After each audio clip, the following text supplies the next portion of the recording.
Welcome to another episode of Inside the Hive. I'm your host, Tawann Rome, and today I am here with some members of the women's soccer team. If you guys would introduce yourselves. I'm Haley. I'm a sophomore, and my major is exercise science with a focus in athletic training.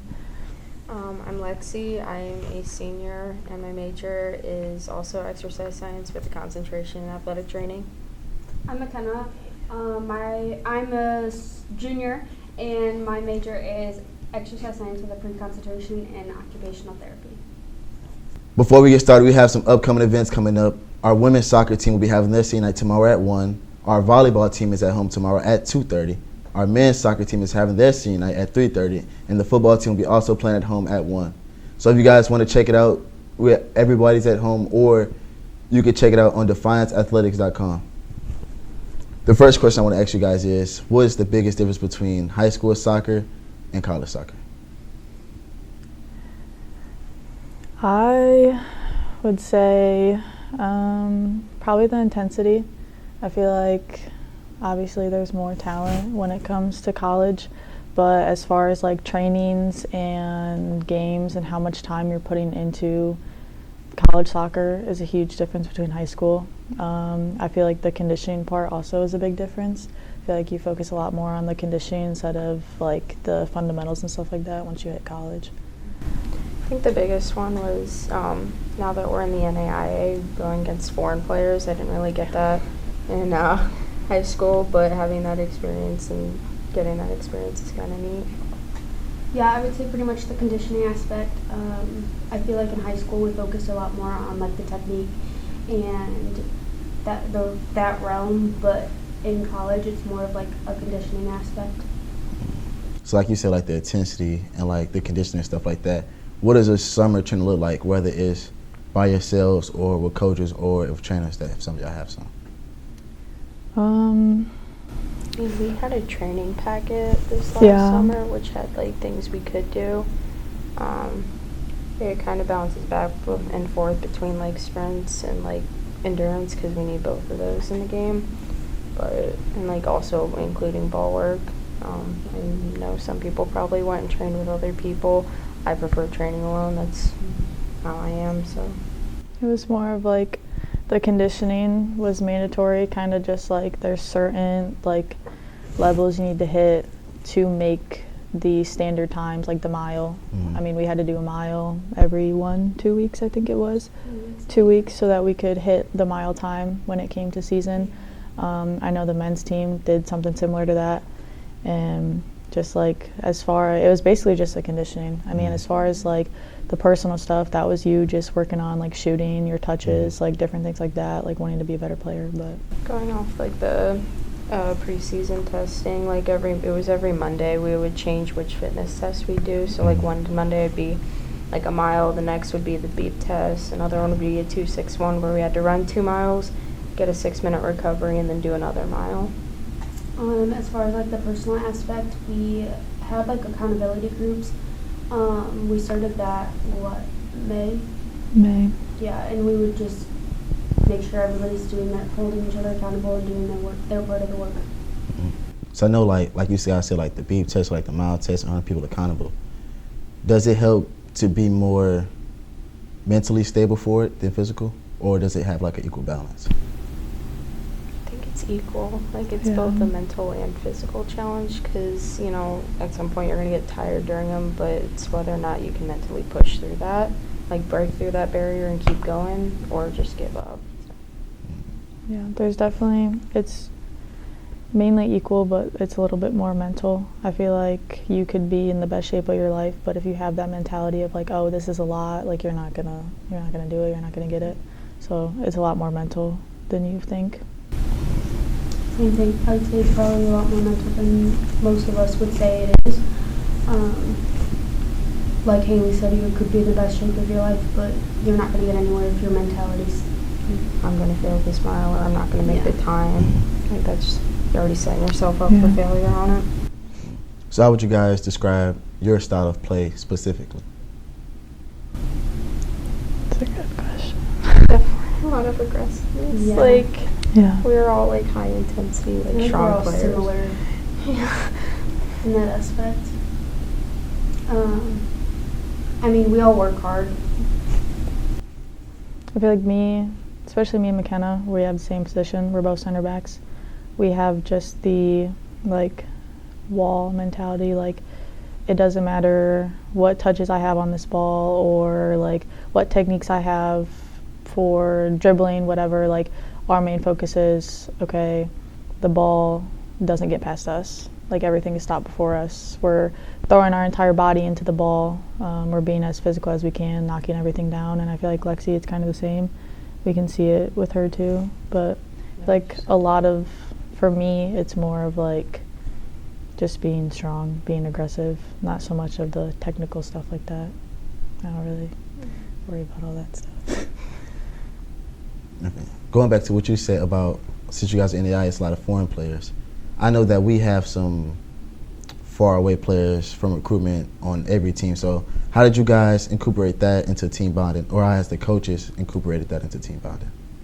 Obviously, we've tried to learn a little bit about everyone, like even if they're not from like far away. Like I know one of our players is from the U.S., but it's like the opposite side. So like we kind of were just like, oh, like what do you do for fun? Like where you live? Like what is it like where you live? Like the time zone, stuff like that. So I also know that like soccer is like a workload sport. So how do you balance that from back-to-back games to, I know, far road games and things like that? How do you balance that with school? It's not easy. It's definitely not. It's stressful, but I think one thing that I liked about here was I have like really great relationships with all my professors, so it kind of makes it easier and not seem like there's so much stress on it. Yeah, they're all pretty much accommodating to what you need.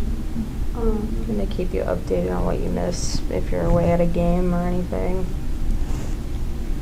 I think a lot of us kind of rely on the library and I feel like a lot of us are straight from the game to, like, you go out to dinner with your family and then it's like right back to school, getting your schoolwork done, stuff like that. And I think a lot of us balance all of our like personal needs that we have to do. We mix it in, like we do our laundry at the same time we do our schoolwork, go back, take our laundry out, stuff like that. Like I feel like a lot of us are very good with that. We have good time management, so we know how to plan things out right. And I know me personally, if I have to go home for a day or like a weekend or something, I try not to do any schoolwork. I try to leave it at college because to me that time is my time with my family and friends. And then it's all just separated to me, basically. I also think having like an organized and set schedule to do that stuff is helpful as well. Makes it easier. I believe this is y'all head coach's second year with you guys. Mm-hmm. How has her coaching style and style of play adjusted, and what to you guys like? I think last year it was kind of rough. It was her first year, so obviously it takes a little bit, and she was a solo coach. She didn't have an assistant coach last year, so it's hard coming to a program that you don't know and trying to adjust to everything that happened. I think this year it got a little bit better. A lot of us voiced our opinions. Even the underclassmen, they all voiced their opinions, and I think she took it pretty well, and she kind of was adjusting to how people felt, what people needed more, like less of like what we didn't need, stuff like that. But it definitely took a little bit, and I think every sport kind of had that struggle. I know baseball got a new coach, basketball got a new coach. We all obviously struggled the first year, but I think it just took a little bit, but she was very good with adjusting to the things that we needed. Well, another thing about it is now that we have Coach Steven, who's our assistant, I think they've been able to like split the work 50-50. So it's not only just like, I feel like it's also just having a different coach pretty much not every day, but you know, they've been able to balance out that work, and I think it's been more. Are you good? Yeah.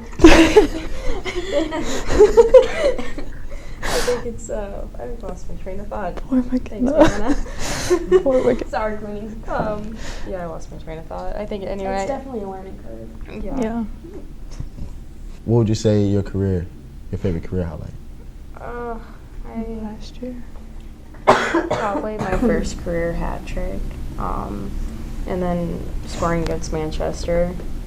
We hadn't scored the conference goal in years, so being able to do that was probably one of my favorite moments. And just seeing the enjoyment, like the excitement on everybody's face when it happened. Mine was probably our Lawrence Tech game this year. I feel like that was a really good game for me. And I also got smoked in the face. So it was kind of funny. You had a really awesome slide tackle in that Yeah, game. it was funny. I feel like those games where it's like you know that you did good, and then like just like telling people are telling you like, oh, good job, like you did really good. Like it's kind of just like it feels good to be noticed for once.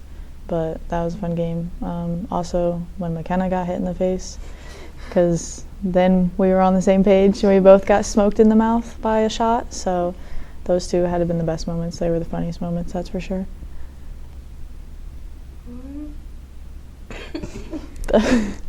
Maybe the last game. We all worked hard together. To say we were all taking like shots left from right. Yeah. I got smoked in the shin that game, which felt great. But I think we were all like, it was noticeable that all of us were like sacrificing our bodies just to keep it out of the net. Yeah. So I think it was a nice cohesive teamwork right there. Well, Haley, this question is like just specifically for you. I know that you're a double sport athlete with soccer and basketball. How do you think basketball is going to go? I don't know.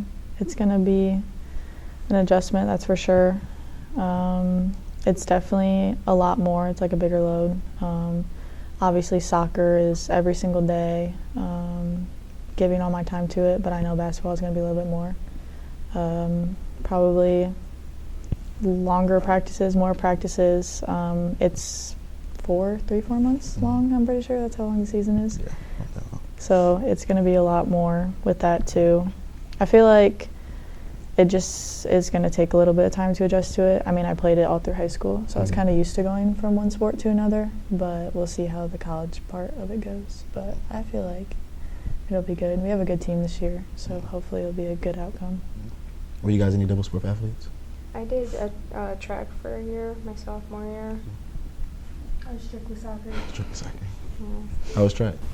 It was good. I think it was not easy. I did the 800, and I'm gonna be honest, I wasn't great at it, but I think seeing the improvement from where I started to where I was at the end of the season was, I don't know, it just made me feel a bit like accomplished, and I was thankful for the opportunity and the coach allowing me to join pretty much like halfway through their season. That was pretty much all I have for you guys. Thank you guys for watching another episode of Inside the Hive. Remember, every team has a home game tomorrow, and I'll see you guys next time.